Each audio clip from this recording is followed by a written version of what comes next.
Bu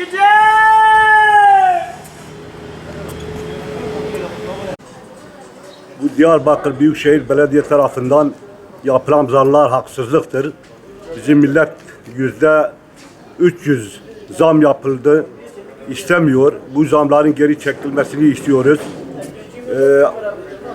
Zamlar yapılırsa normal bir zam olsun. Biz bunu istiyoruz ama %300'lük bir zam çoktur. Bizim millet bunu istemiyor. Ertelemek istemiyoruz. Ben bir emekli olarak %5 bana bir maaş verdiler. Oysa suya %300 zam gelmiş. Bu bir haksızlıktır. Bunu geri çekmek istiyoruz.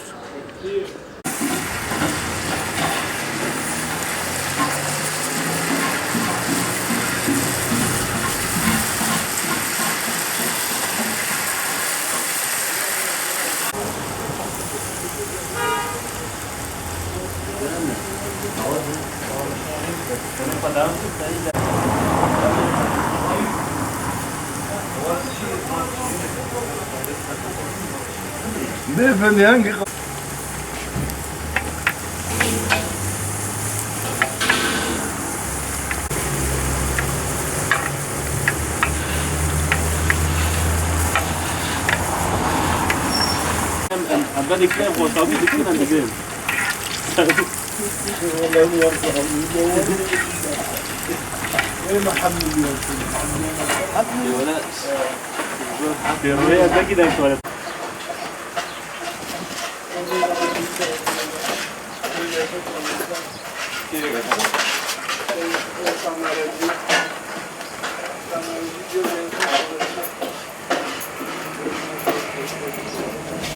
Abi biz bu zamlara karşıyız. Bir esnaf olarak biz bu zamları istemiyoruz.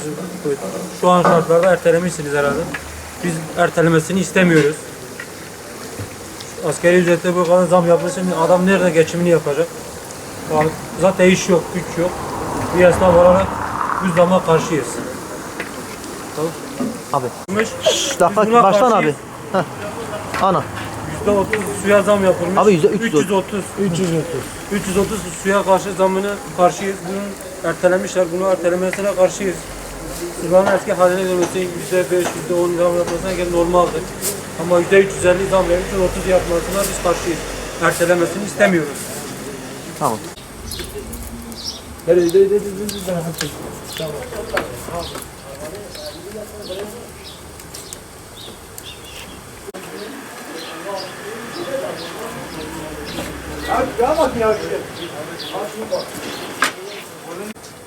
Ben Dostlar Lokantası'nı işletiyorum. Bu ay gelen faturalara baktığımızda su fiyatlarında 1,5 liradan 5 lira, 5,5 lira falan yükselmiş. 50 lira ödediğim fatura şu anda 150-200 lira.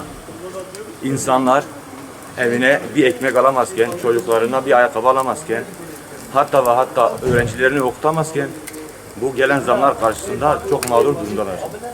Biz esnaf olarak şu anda yapılan %300 zamın ertelenmesini değil, iptal edilmesini talep ediyoruz.